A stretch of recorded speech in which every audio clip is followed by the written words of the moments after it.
नमस्कार। पंजाबी विरासत news channel देख रहे सभी दर्शकों का स्वागत। केंद्र सरकार की ओर से पास किए गए खेती कानून के चलते पिछले लंबे समय से चल रहा अकाली भाजपा गठबंधन टूट गया।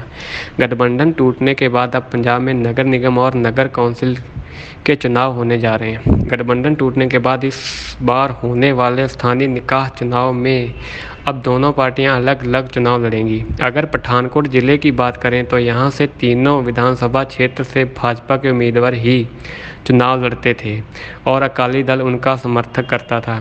परंतु गठबंधन टूटने के बाद अब दोनों दल चुनाव मैदान में एक दूसरे के सामने होंगे, जिसमें चलते दोनों दलों ने अपनी अपनी रणनीति बनानी शुरू कर दी है।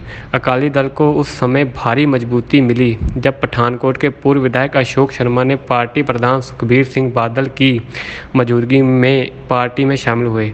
इस मौके पर जिला प्रधान सुरेंद्र सिंह मिंटू और जिला ऑब्जर्वर गुरबच्चन सिंह बब्बेयालिया भी मौजूद रहे।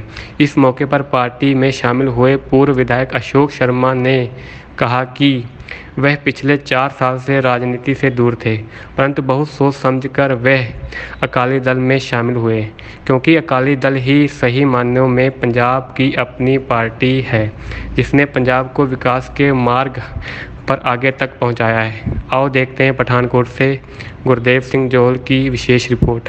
शर्मा जी ਜਿਹੜੇ कि साडे पठानकोट शहर के MLA भी रह चुके ने कांग्रेस के पद तो उन्हों का पार्टी ते आने ते बहुत ज़्यादा स्वागत है उन्हों का, क्योंकि कोई ऐसे नेता ने कि जो उन्होंने अपने समय ते एक जमीनी पद्धर ते लोगों के दिलों के राज किया और वाहिद उस तो बाद साडे को शायद ऐसा कोई लीडर नहीं आया और इन्हों का पार्टी अकाली दल च आने नाल साडा रुतबा और कद पार्टी का होर किते वधिया वा और सानू इस गल की बहुत खुशी है। सानू एक ऐसा लीडर मिलया कि जिहड़े कि जमीनी तौर पर लोगों के दिलों च उन्होंने राज किया और राज कर रहे अज भी कर रहे हैं और इस गल इन्हों के आने ते पार्टी होर बहुत मजबूत होएगी।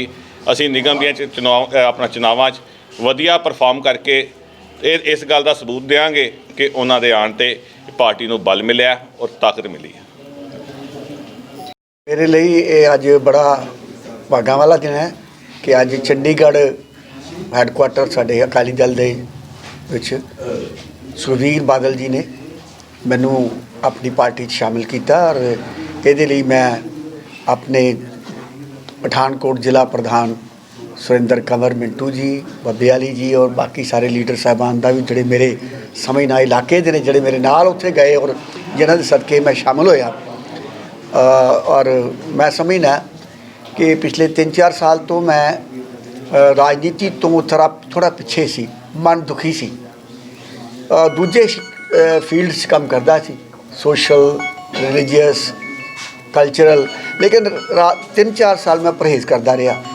पर मेरा इन्होंने साथियों ने मैनू ये मजबूर किया कि नहीं अपनों साडी इन्नी सेवा की है राजनीतिक तो दोबारा सानू देनी चाहिए और ख़ास तौर पर ऐसी पार्टी को देनी चाहिए है जिन्हें पंजाब की तरक्की और खुशहाली च बड़ा एक योगदान दे पाया। बड़ा सोच विचार करने तो बाद अपने साथियों नाल मैं अकाली दल च बड़े तनो मनो शामिल होया और जिस तरह तुहाडे चेहरिਆਂ ते मैं देख रहा अज खुशी और जोश मेरे वास्ते भी एक नवी गल है कि भी सच्ची अज पठानकोट दे विच इस तरह के भी सारे लोग पैदा हो चुके हैं जिहड़े बच्चे भी नवे नौजवान ने जिहड़े समझते हैं कि असीं यह जिहड़ा सिस्टम रखे दा कदी कांग्रेसी आ गए कदी BJP आ गई कदी वो जे थोड़ा वो चंगा हो गया तो वो आ गया तो वो तुसीं तीसरा बदल ट्राई नहीं करता कोई। पर अज मैं समझदा असीं तीसरा बदल पैदा करने वास्ते चल पे हैं और तुसीं अगर साथ दिओ लोगों को समझाओ कि भी अकाली दल वो पार्टी जिहड़ी पंजाब ते राज करती है तो वो राज करने वाली पार्टी को किते ये दिमाग च ना आंदा कि पठानकोट खेत्र के लोग तो सानू वोटां दिंदे ही नहीं। सो यह गल तुसीं जिहड़ी है ना साफ करनी है और कोई वड्डी गल नहीं। कल दी साल 6 महीने दे विच लोकी बदल के रख दिंदे ने कई सूबे दे विच।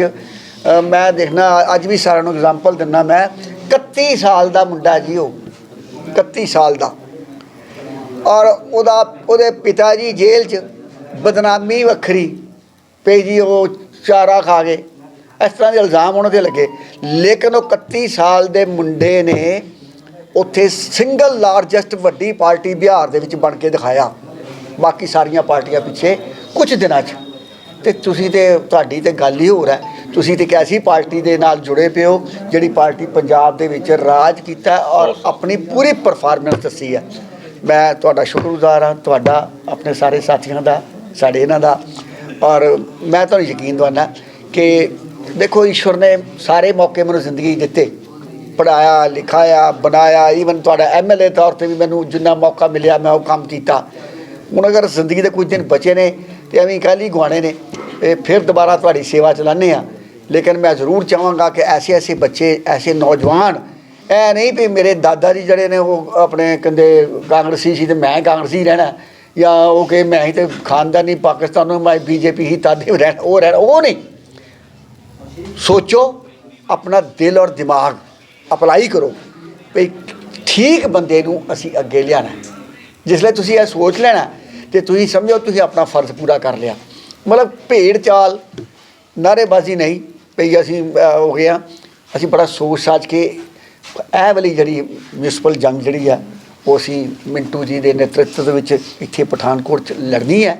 ਔਰ ਅਸੀਂ ਸਾਰਿਆਂ ਨੇ ਇੱਕ ਸਿਪਾਹੀ ਦੇ ਨਾਤੇ ਕੰਮ ਕਰਨਾ, ਔਰ ਅਸੀਂ ਉਹਨਾਂ ਪਾਰਟੀਆਂ ਨੂੰ ਇਹ ਕਰਕੇ ਦੱਸਣਾ ਹੈ ਕਿ ਕਿਸ ਤਰ੍ਹਾਂ ਜਰੀਆ ਹੈ ਉਹ ਰਾਜਨੀਤੀ 'ਚ ਕਰਵਟ ਆਉਂਦੀਆਂ ਨੇ। ਔਰ ਇਹ ਕਰਵਟ ਜਿਹੜੀ ਹੈ ਤੁਸੀਂ ਲੈ ਲਈ ਹੈ, ਔਰ ਇਹਦੇ ਨਤੀਜੇ ਕੁਝ ਦੇਰ ਬਾਅਦ ਤੁਸੀਂ ਦੇਖੋਗੇ। ਮੈਂ ਤੁਹਾਡਾ ਸਾਰਿਆਂ ਦਾ ਤਨੋਂ ਮਨੋਂ ਸ਼ੁਕਰਗੁਜ਼ਾਰ ਕਿ ਤੁਸੀਂ ਐਡੀ ਠੰਡ 'ਚ ਵੀ ਐਸੇ ਇਕੱਠੇ ਹੋਏ ਹੋ ਔਰ ਇੰਨਾ ਸਾਰਾ ਤੁਸੀਂ ਜੋਸ਼ ਦਾ ਸ਼੍ਰੋਮਣੀ ਅਕਾਲੀ ਦਲ ਜਿੰਦਾਬਾਦ।